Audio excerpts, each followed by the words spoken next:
ಪಾಪಕ್ಕೆ ದಿನ ಸಾಯ್ತಾ ಇದ್ದೇನೆ ಅಥವಾ ಪಾಪಕ್ಕೆ ಬದುಕ್ತಾ ಇದ್ದೇನೆ ಅಂತ ಯೋಚನೆ ಮಾಡಬೇಕು. ನ್ಯಾಯ ತೀರ್ಪು ಅಂದ್ರೆ ಏನು ಹೇಳಿ?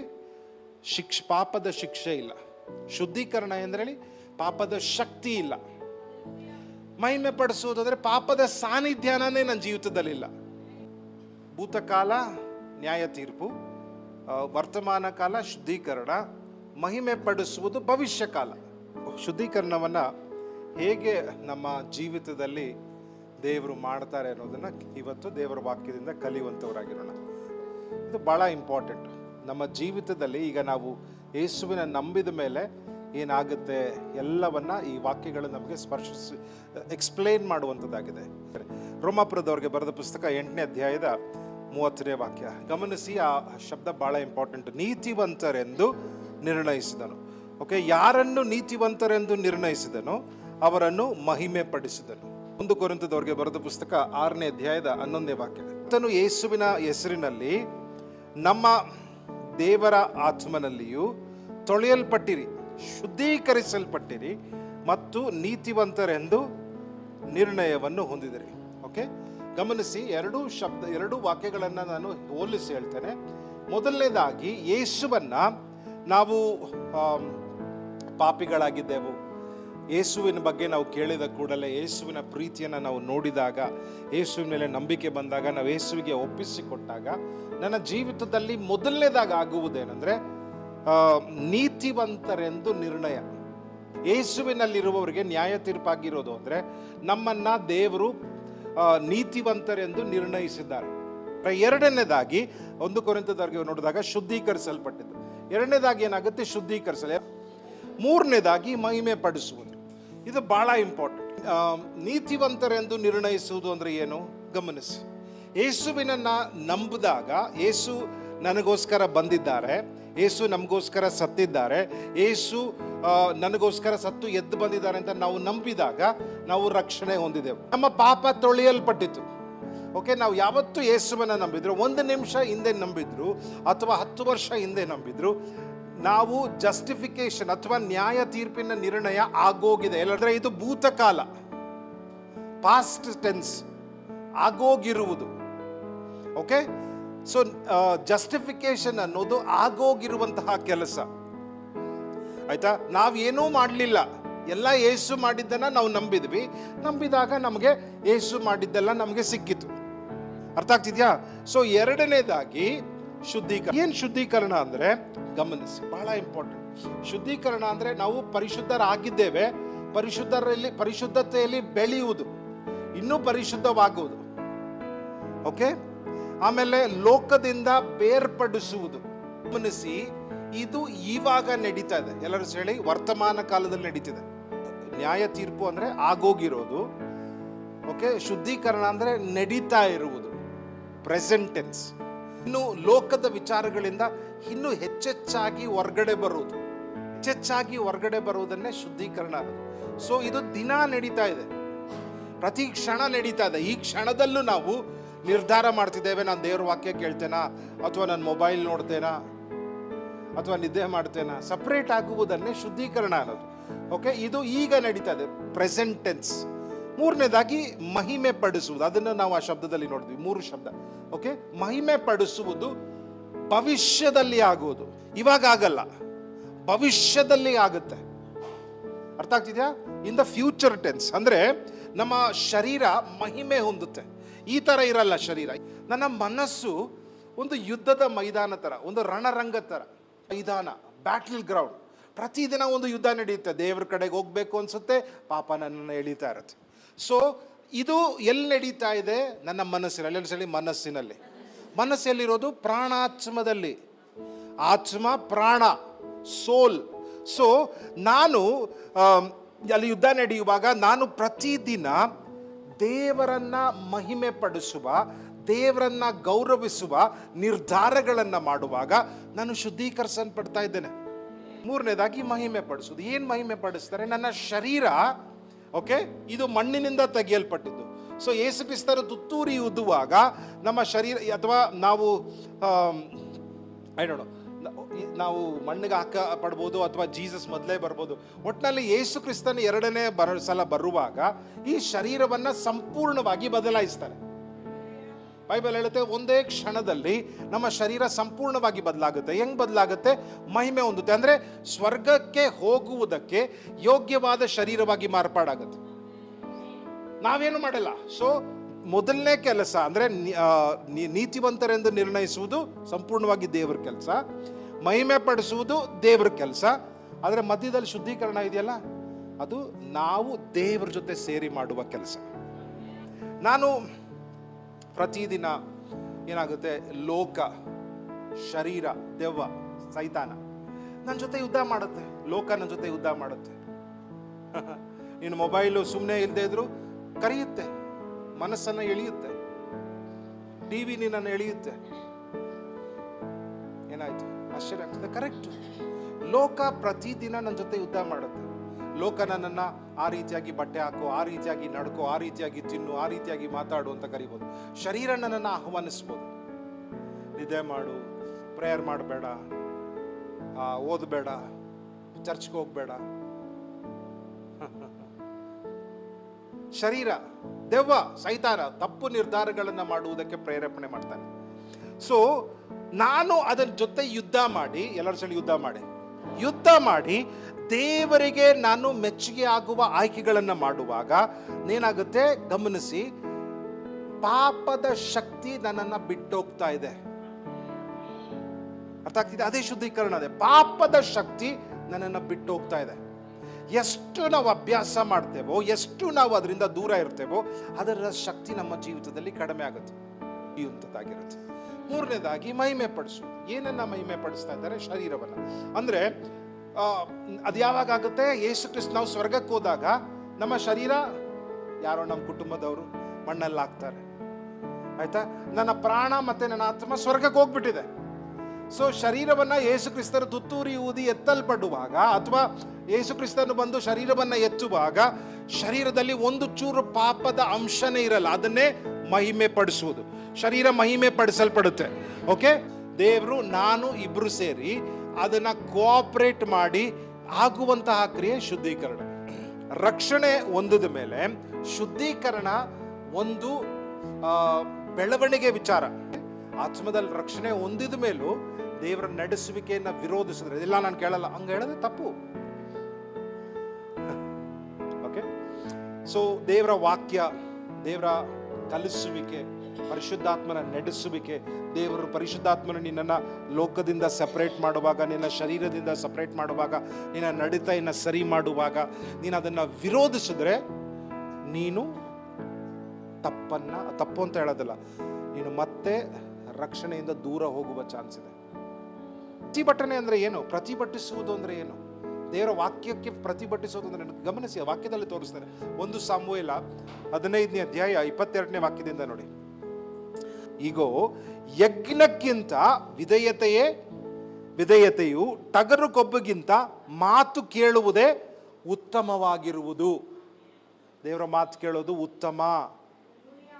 ಓಕೆ, 23ನೇ ವಾಕ್ಯ ಬಹಳ ಇಂಪಾರ್ಟೆಂಟ್. ಯಾಕೆಂದರೆ ಪ್ರತಿಭಟಿಸುವುದು ಮಂತ್ರತಂತ್ರಗಳಷ್ಟು ಪಾಪವಾಗಿದೆ.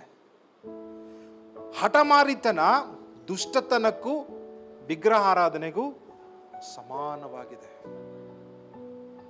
ಯಾರು ದೇವರ ಮಾತಿಗೆ, ಪರಿಶುದ್ಧಾತ್ಮನ ನಡೆಸುವಿಕೆಗೆ, ದೇವರ ಟೀಚಿಂಗ್ ಅನ್ನ ರೆಬೆಲ್ ಮಾಡ್ತಾರೋ, ಎದುರಿಸ್ತಾರೋ, ಪ್ರತಿಭಟಿಸ್ತಾರೋ, ವಿರೋಧಿಸ್ತಾರೋ, ಅವ್ರೇನ್ ಮಾಡ್ತಿದ್ದಾರೆ ಗೊತ್ತಾ? ಅವರು ಸೈತಾನನನ್ನ ಆಹ್ವಾನಿಸ್ತಾ ಇದ್ದಾರೆ. ಅಲ್ಲಿ ಬರ್ತಿರ್ತದೆ, ಪಾಪ ಮಾಟ ಮಂತ್ರ ಮಾಡದಷ್ಟೇ. ಮಾಟ ಮಂತ್ರ ಮಾಡಿದಾಗ ಏನು ಬರುತ್ತೆ? ದೆವ್ವ ಬರುತ್ತೆ. ಆ ದೆವ್ವ ನಿನ್ನ ಹತ್ರ ಬರುತ್ತೆ ನೀನು ಮಾಡಿದ್ರೆ, ದೇವ್ರ ಮಾತು ಕೇಳದೇ ಇದ್ದಾಗ. ನೀನು ರಕ್ಷಣೆ ಹೊಂದಿದ್ರು ನೀನು ದೇವರ ಮಾತನ್ನ ಕೇಳದೇ ಇದ್ದಾಗ ಅದು ಪ್ರಾಬ್ಲಮ್. ಅದಕ್ಕೆ ಹೇಳ್ತಿರೋದು ಶುದ್ಧೀಕರಣ ಎಷ್ಟು ಇಂಪಾರ್ಟೆಂಟ್. ಉದ್ದೇಶಪೂರ್ವಕವಾಗಿ ಅವಿಧೇಯರಾಗುವುದು ತಪ್ಪು. ಹಲವಾರು ಜನ ಅಂದ್ಕೊಳ್ತಾರೆ, ಪಾಸ್ಟರ್ ನಾನು ರಕ್ಷಣೆ ಹೊಂದಿದ ಮೇಲೂ ನನಗೆ ಯಾಕೆ ಪಾಪ ಮಾಡಬೇಕು ಅನ್ಸುತ್ತೆ. ಅದರ ಅರ್ಥ ಏನು ಗೊತ್ತಾ? ನೀನು ಪವಿತ್ರನಾಗಿದ್ದೀಯಾ? ಹೆಂಗೆ ದೇವರು ನಮ್ಮನ್ನ ಶುದ್ಧೀಕರಿಸುವುದಕ್ಕೆ ಹೇಳ್ತಾನೆ. ಹೆಂಗೆ ಶುದ್ಧೀಕರಿಸ್ಕೊಳ್ಳೋದು? 2 ಕೊರಿಂಥದವರಿಗೆ ಬರೆದ ಪುಸ್ತಕ 7ನೇ ಅಧ್ಯಾಯದ 1ನೇ ವಾಕ್ಯ ಓದಿ ಎಲ್ಲರೂ. ಅತಿ ಪ್ರಿಯರೇ, ಈ ವಾಗ್ದಾನಗಳು ನಮಗಿರುವುದರಿಂದ ನಾವು ಶರೀರ ಆತ್ಮಗಳ ಕಲ್ಮಶದಿಂದ ನಮ್ಮನ್ನು, ಜೋರಾಗೋದಿ ಆ ಶಬ್ದ, ಶುಚಿ, ದೇವರ ಭಯದಲ್ಲಿ ಪವಿತ್ರತ್ವವನ್ನು ಸಿದ್ಧಿಗೆ ತರೋಣ. ದೇವರ ಭಯದಿಂದ ನಾವು ಶುದ್ಧೀಕರಿಸಲ್ಪಡಬಹುದು. ದೇವರ ಭಯ ಇರಬೇಕು. ದೇವರು ನೋಡ್ತಾ ಇದ್ದಾನೆ, ದೇವರು ಸುತ್ತ ಇದ್ದಾನೆ. ಹಲವಾರು ಜನ ಅನ್ಕೊಳ್ತಾರೆ ಅಪ್ಪ ಅಮ್ಮ ನೋಡ್ತಾ ಇಲ್ಲ, ಮೊಬೈಲಲ್ಲಿ ಏನನ್ನು ನೋಡು. ಅಪ್ಪ ಅಮ್ಮ ನೋಡ್ತಾ ಇಲ್ಲ, ಅರೆ ದೇವರು ನೋಡ್ತಾ ಇದ್ದಾರೆ. ಅದೇ ದೇವರ ಭಯ ಅನ್ನೋದು. ಆ ಭಯ ಇದ್ರೆ ನಾವು ಶುದ್ಧೀಕರಿಸಲ್ಪಡ್ತಾ ಇರ್ತೇವೆ. ಆ ಪ್ರಜ್ಞೆ ಇದ್ರೆ, ಆ ಅರಿವಿದ್ರೆ, ನನ್ನ ದೇವರಿಗೆ ದೇವ್ರ ಮೇಲೆ ಪ್ರೀತಿ ಇದ್ರೆ, ದೇವ್ರ ಮೇಲೆ ಗೌರವ ಇದ್ರೆ, ನಾನು ಪ್ರತಿದಿನ ಶುದ್ಧೀಕರಿಸಲ್ಪಡ್ತಾ ಇರ್ತೇನೆ. ಎರಡನೇ ಪಾಯಿಂಟು ಬಹಳ ಇಂಪಾರ್ಟೆಂಟು. ದೇವರ ವಾಕ್ಯನ ನನ್ನ ಶುದ್ಧೀಕರಿಸುತ್ತೆ. ಹೇಳಿ ದೇವರ ವಾಕ್ಯ. ಯೋಹಾನನ ಬರೆದ ಸುವಾರ್ತೆ 17ನೇ ಅಧ್ಯಾಯ 17ನೇ ವಾಕ್ಯ. ನಿನ್ನ ಸತ್ಯದಿಂದ ಅವರನ್ನು ಪ್ರತಿಷ್ಠೆಪಡಿಸು, ಅಂದ್ರೆ ಶುದ್ಧೀಕರಿಸು. ನಿನ್ನ ವಾಕ್ಯದಿಂದ, ನಿನ್ನ ಸತ್ಯದಿಂದ ಅವರನ್ನು ಶುದ್ಧೀಕರಿಸು. ಏನಾಗುತ್ತೆ, ಪ್ರತಿದಿನ ದೇವರ ವಾಕ್ಯ ಓದುವಾಗ ನಾವು ಜ್ಞಾನ ಪಡ್ಕೊಳ್ತಾ ಇಲ್ಲ. ಪ್ರತಿದಿನ ನಾವು ವಾಕ್ಯ ಓದುವಾಗ, ನಾವು ದೇವರ ವಾಕ್ಯವನ್ನ ಓದಿ ಅದರ ಪ್ರಕಾರ ಜೀವಿಸುವಾಗ ನಾವು ಬದಲಾಗ್ತಾ ಇದ್ದೇವೆ. ಅದಕ್ಕೋಸ್ಕರ ವಾಕ್ಯ ಓದಬೇಕು. ಪ್ರತಿದಿನ ವಾಕ್ಯ ಓದಿ ಅದರ ವಾಕ್ಯ ಕೇಳಿ ಅದರ ಪ್ರಕಾರ ನಾವು ಜೀವಿಸುವಾಗ ನಾವು ಶುದ್ಧೀಕರಿಸಲ್ಪಡ್ತಾ ಇದ್ದೇವೆ. ಯಾಕೋಬನ ಬರೆದ ಪುಸ್ತಕ 1ನೇ ಅಧ್ಯಾಯ 23ರಿಂದ 25ನೇ ವಾಕ್ಯದಲ್ಲಿ, ಯಾವನಾದರೂ ವಾಕ್ಯವನ್ನು ಕೇಳುವವನಾಗಿದ್ದು ಅದರ ಪ್ರಕಾರ ನಡೆಯದಿದ್ದರೆ, ಕೇಳಿ ಅದರ ಪ್ರಕಾರ ನಡೆಯದಿದ್ದರೆ ಅವನು ಕನ್ನಡಿಯಲ್ಲಿ ತನ್ನ ಹುಟ್ಟು ಮುಖವನ್ನು ನೋಡಿದ ಮನುಷ್ಯನಂತಿರುವನು. ಇವನು ತನ್ನನ್ನು ನೋಡಿಕೊಂಡು ಹೋಗಿ ಹೀಗಿದ್ದೇನೆಂದು ಆ ಕ್ಷಣವೇ ಮರೆತು ಬಿಡುವನು. ಅದರ ಅರ್ಥ ಏನು ಗೊತ್ತಾ? ದೇವರ ವಾಕ್ಯ ಓದ್ತಾರೆ, ಆದ್ರೆ ಅದರ ಪ್ರಕಾರ ನಡೀದೇ ಇರೋನು ಏನು ಅಂದ್ರೆ, ಕನ್ನಡಿ ನೋಡ್ತಾರೆ, ಕನ್ನಡಿಯಲ್ಲಿ ನೋಡುವಾಗ ಅವ್ರ ಮುಖದ ಮೇಲೋ ಅವ್ರ ತಲೆ ಮೇಲೋ ಏನೋ ಪೌಡ್ರು ಸ್ವಲ್ಪ ಜಾಸ್ತಿ ಆಗಿದೆ, ಅಥವಾ ತಲೆ ಕೂದಲು ಸರಿ ನಿಂತ್ಕೊಂಡಿಲ್ಲ, ನೋಡಿನೂ ಅದನ್ನು ಅಡ್ಜಸ್ಟ್ ಮಾಡ್ಕೊಳ್ದೆ ಹೋಗುವವನು ವಾಕ್ಯ ಕೇಳಿ ಅದರ ಪ್ರಕಾರ ನಡೀದೇ ಇರುವನು ಅಂತ ಅರ್ಥ. ಅರ್ಥ ಆಗ್ತಿದ್ಯಾ? ಅಂಶವ್ರು ಯಾರು ಕನ್ನಡಿ ನೋಡುವಾಗ ಎಲ್ಲರೂ ಹಿಂಗೆ ಮಾಡ್ಕೊಡ್ತಾರೆ, ಎಲ್ಲರೂ ಹಿಂಗೆ ಒರೆಸ್ಕೊಡ್ತಾರೆ. ಮಾಡ್ತೀರಾ?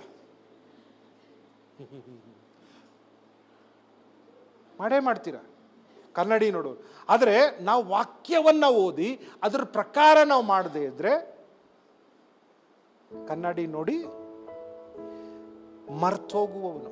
ಓದ್ತಾನೆ, ಆದರೆ ನನ್ನ ಮುಖ ಹೀಗಿದೆ, ನನ್ನ ಮುಖ ಮಾತ್ರ ಅಲ್ಲ, ನನ್ನ ನಡತೆ ಹೀಗಿದೆ, ನನ್ನ ಹೃದಯ ಹಿಂಗಿದೆ, ನನ್ನ ಮಾತು ಹಿಂಗಿದೆ, ನೋಡಿನೂ ಅದನ್ನ ಸರಿಪಡಿಸ್ಕೊಳ್ಳದೆ ಮರ್ತೋಗುವವನಾಗಿದ್ದಾನಂತೆ. ಆದರೆ ನೋಡುತ್ತಾ, ನಾನು ಇದನ್ನ ಆಕಸ್ನಲ್ಲಿ ಡೀಟೇಲ್ ಆಗಿ ಹೇಳ್ತೇನೆ, ನೋಡುತ್ತಾ ಅದರ ಪ್ರಕಾರ ಚೇಂಜ್ ಆಗುವಾಗ, ಓ ಸರಿ ಇಲ್ಲ ತಡಿ, ನೋಡುತ್ತಲೇ, ಇದರಲ್ಲಿ ಹೇಳಿದೆ ನೋಡಿ ಇನ್ನೂ ನೋಡುತ್ತಲೇ ಇರುವವನು. ಒಂದ್ಸಲ ನೋಡ್ತಾನೆ ಇರೋದು, ವಾಕ್ಯನ ನೋಡ್ತಾನೆ ಇರೋದು ಏನಾಗುತ್ತೆ, ಆವಾಗ ಸರಿಪಡಿಸ್ಕೊಳ್ತಾನೆ. ಯಾಕೋ ಮೀಸೆ ಇಲ್ಲಿ ಸ್ವಲ್ಪ ಕಡಿಮೆ ಆಯ್ತಲ್ಲ, ಇಲ್ಲಿ ಜಾಸ್ತಿ ಇದೆಲ್ಲ, ಅಡ್ಜಸ್ಟ್ ಮಾಡೋಣ, ಇದು ಸ್ವಲ್ಪ ಉದ್ದ ಇದೆ, ಇದು ಸ್ವಲ್ಪ ಕಡಿಮೆ ಇದೆ, ಇಲ್ಲಿ ಕಡಿಮೆ ಮಾಡೋಣ. ನೋಡುತ್ತಲೇ ಇರುವವನೇನ್ ಮಾಡ್ತಾನೆ, ಅವನ ನಡತೆ ಶುದ್ಧೀಕರಿಸಲ್ಪಡುತ್ತೆ. ಯಾವುದರಿಂದ? ವಾಕ್ಯದಿಂದ ಶುದ್ಧೀಕರಿಸಲ್ಪಡ್ತಾ ಇದ್ದಾರೆ. ಮೂರನೇದಾಗಿ ಪರಿಶುದ್ಧಾತ್ಮನು ನಮ್ಮನ್ನು ಶುದ್ಧೀಕರಿಸ್ತಾನೆ. ತೀತ ಪುಸ್ತಕ 3ನೇ ಅಧ್ಯಾಯ 5ನೇ ವಾಕ್ಯ, ನಾವು ಮಾಡಿದ ನೀತಿ ಕ್ರಿಯೆಗಳಿಂದಲ್ಲ, ಆತನ ಕರುಣೆಯಿಂದಲೇ ಪುನರ್ಜನ್ಮ ಅಂದ್ರೆ 2ನೇ ಸಲ ಹುಟ್ಟೋದಲ್ಲ, ಹುಟ್ಟೋದು ಒಂದೇ ಸಲ, 7 ಸಲ ಹುಟ್ಟೋದು ಬೈಬಲಲ್ಲಿ ಇಲ್ಲ. ಒಂದೇ ಸಲ ಹುಟ್ಟೋದು, ಒಂದೇ ಸಲ ಸಾಯೋದು ಅಂತ ಬೈಬಲ್ ಹೇಳುತ್ತೆ. ಪುನರ್ಜನ್ಮ ಅಂದ್ರೆ ಹುಟ್ಟಿದ ಮೇಲೆ ಯೇಸು ಕ್ರಿಸ್ತನನ್ನು ನಂಬಿದಾಗ ಹೊಸ ಜೀವನ ಬರುತ್ತಲ್ಲ, ಅದನ್ನ ಪುನರ್ಜನ್ಮ ಅಂತ ಇರೋದು. ತೊಳುವಿಕೆಯಿಂದಲೂ ಪವಿತ್ರಾತ್ಮನು, ಗಮನಿಸಿ, ಪವಿತ್ರಾತ್ಮನು ನೂತನ ಸ್ವಭಾವವನ್ನು ಉಂಟು ಮಾಡುವುದರಿಂದಲೂ ಆತನು ನಮ್ಮನ್ನು ರಕ್ಷಿಸುವನು. ಯಾರು ನನ್ನನ್ನು ಶುದ್ಧೀಕರಿಸ್ತಾರೆ? ಪರಿಶುದ್ಧಾತ್ಮನು. ಓಕೆ, ಸಿ, ಕೆಲವರು ಒಂದೊಂದು ಆಕ್ಷನ್ ಮಾಡ್ತಾರೆ, ಇವತ್ತಿಂದ ನಾನು ಚೇಂಜ್ ಆಗ್ತೇನೆ. ಅದೆಲ್ಲ ಆಗಲ್ಲ. I don't believe in that. ಚಾನ್ಸೇ ಇಲ್ಲ. ಯಾರು ಹೇಳ್ತಿರೋದು? ಶರೀರ ಹೇಳ್ತಿರೋದು. ಯಾರು ಚೇಂಜ್ ಮಾಡೋದು? ಇಲ್ಲಿ ಬರೆದ ಬೈಬಲ್, ಆತ ನಮ್ಮನ್ನ ರಕ್ಷಿಸ್ತಾನೆ. ಆತನ ನಮ್ಮನ್ನು ರಕ್ಷಿಸ್ತಾನೆ. ಪರಿಶುದ್ಧಾತ್ಮನೊಬ್ಬನೇ. ಸೊ ವಾಕ್ಯ ನನ್ನನ್ನು ಶುದ್ಧೀಕರಿಸುತ್ತೆ. ಎರಡನೇದಾಗಿ ಪರಿಶುದ್ಧಾತ್ಮ ನನ್ನನ್ನು ಶುದ್ಧೀಕರಿಸ್ತಾನೆ. ಓಕೆ, ಸೊ ಪವಿತ್ರಾತ್ಮನು ಪೌಲನ್ ಏನು ಹೇಳ್ತಿದ್ದಾನೆ, ಆತ್ಮೀಕ ನವೀಕರಣ ಆಗುವುದು ಪರಿಶುದ್ಧಾತ್ಮನ ಕ್ರಿಯೆಯಿಂದ.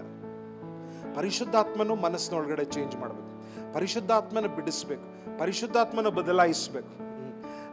ನಾಲ್ಕನೇದಾಗಿ ಎಲ್ಲರೂ ಹೇಳಿ, ತೆಗೀರಿ, ಹಾಕೊಳ್ಳಿ. ಏನಾದರೂ ಅರ್ಥ ಎಕ್ಸ್ಪ್ಲೇನ್ ಮಾಡ್ತಾರೆ. ಎಫೀಸಿಯದವರಿಗೆ ಬರೆದ ಪುಸ್ತಕ 4ನೇ ಅಧ್ಯಾಯ 22ನೇ ವಾಕ್ಯದಿಂದ 24ನೇ ವಾಕ್ಯದವರು. ಓಕೆ, ನಾನು ಹೇಳಿದ್ದು ಅಲ್ಲಿದೆ, ಅದಕ್ಕೆ ಹೇಳಿದೆ. ಯೇಸುವಿನಲ್ಲಿರುವ ಸತ್ಯೋಪದೇಶವು ಯಾವುದೆಂದರೆ, ನೀವು ಹಿಂದಿನ ನಡತೆಯನ್ನು ಅನುಸರಿಸದೆ ಪೂರ್ವ ಸ್ವಭಾವವನ್ನು ತೆಗೆದು ಹಾಕಬಿಡಬೇಕು. ಗಮನಿಸಿದ್ರ? ಎಲ್ಲ ನೋಡಿದ್ರ? ತೆಗೆದು ಬಿಡು, ಅಂಡರ್ಲೈನ್ ಮಾಡ್ಕೊಳ್ಳಿ, ತೆಗೆದು ಹಾಕಿಬಿಡು ಅನ್ನೋದನ್ನ. ಪುಟ್ ಆಫ್, ತೆಗೆದು ಹಾಕಿಬಿಡು. ಹಳೆ ನಡತೆ ಏನಾಗಿದೆ? ಅದು ಮೋಸಕರವಾದ ದುರಾಶೆಗಳಿಂದ ಕೆಟ್ಟು ಹೋಗುವಂಥದ್ದು. ನೀವು ನಿಮ್ಮ ಮನಸ್ಸನ್ನು ಹೊಸಬರನ್ನಾಗಿ ನೂತನ ಸ್ವಭಾವವನ್ನು ಧರಿಸಿಕೊಳ್ಳಿ. ಎಲ್ಲ ಹಾಕೊಳ್ಳಿ. ಅದಕ್ಕೆ ಹೇಳಿದ್ರು, ತೆಗೆದು ಬಿಡಿ, ಹಾಕೊಳ್ಳಿ. ಏನ್ ತೆಗಿಬೇಕು? ಕೆಟ್ಟದ್ದನ್ನ ತೆಗಿಬೇಕು, ಹೊಸದನ್ನ ಹಾಕೋಬೇಕು. Remove old habits, develop new habits. ಕೆಟ್ಟ ಅಭ್ಯಾಸಗಳನ್ನು ತೆಗೆದುಹಾಕಿ ಹೊಸ ಅಭ್ಯಾಸಗಳನ್ನು ಬೆಳೆಸ್ಕೊಳ್ಳಿ. ಕೆಟ್ಟ ಫ್ರೆಂಡ್ಶಿಪ್ ಅನ್ನ ಬಿಡಿ, ಹೊಸ ಫ್ರೆಂಡ್ಶಿಪ್ ಅನ್ನ ಹಾಸಿ. ಕೆಟ್ಟ ಮಾತುಗಳನ್ನ ಬಿಡಿ, ತೆಗೆದುಹಾಕಿ ಹೊಸ ಮಾತುಗಳನ್ನ ಕಲ್ತ್ಕೊಳ್ಳಿ. ಓಕೆ, ಆ ಸ್ವಭಾವವು ದೇವರ ಹೋಲಿಕೆಯ ಮೇರೆಗೆ ನೀತಿಯಲ್ಲಿಯೂ ನಿಜವಾದ ನಿರ್ಮಿಸಲ್ಪಟ್ಟಿದೆ. ಸೊ ಇಲ್ಲಿ ಏನು ತೋರಿಸಿದ್ದಾನೆ, ಹೆಂಗೆ ಅಂದರೆ ಪೌಲನ್ ಎಂತ ಬಟ್ಟೆ ಚೇಂಜ್ ಮಾಡೋದ್ರ ಬಗ್ಗೆ ಒಂಥರ ಉದಾಹರಣೆ ಕೊಡ್ತಿದ್ದಾನೆ. ಸೊ ಹಳೆ ನಡತೆಯನ್ನು ತೆಗೆದಾಕಬೇಕು, ಹೊಸ ನಡತೆಯನ್ನು ತಗೋಬೇಕು. ತೆಗೆದಾಕ್ಬೇಕು ದಿನ. ಆ ಕೋಪ, ಆ ತಾಳ್ಮೆ ಇಲ್ಲದೆ ಇರುವುದು ತೆಗೆದಾಕ್ಬೇಕು. ನಾನು ತಾಳ್ಮೆಯಿಂದ ನಾನು ಮಾತಾಡಬೇಕು. ಲಾಸ್ಟ್ ಪಾಯಿಂಟ್, ಸಭೆಯಲ್ಲಿ ಬದುಕಬೇಕು, ಆನ್ಲೈನಲ್ಲ. ನಾನೊಂದು ಹೇಳ್ತೇನೆ, ಕೇಳಿಸ್ಕೊಳ್ಳಿ. ನಮ್ಮ ಆನ್ಲೈನಲ್ಲಿ ಲಕ್ಷಾಂತರ ಜನಗಳು ನೋಡ್ಬೋದು, ಸಂತೋಷ, ನೋಡಲಿ, ಆಶೀರ್ವದಿಸಲ್ಪಡಿ. ಆದರೆ ಕೊನೆಗೆ ಇದು ಇಂಪಾರ್ಟೆಂಟ್.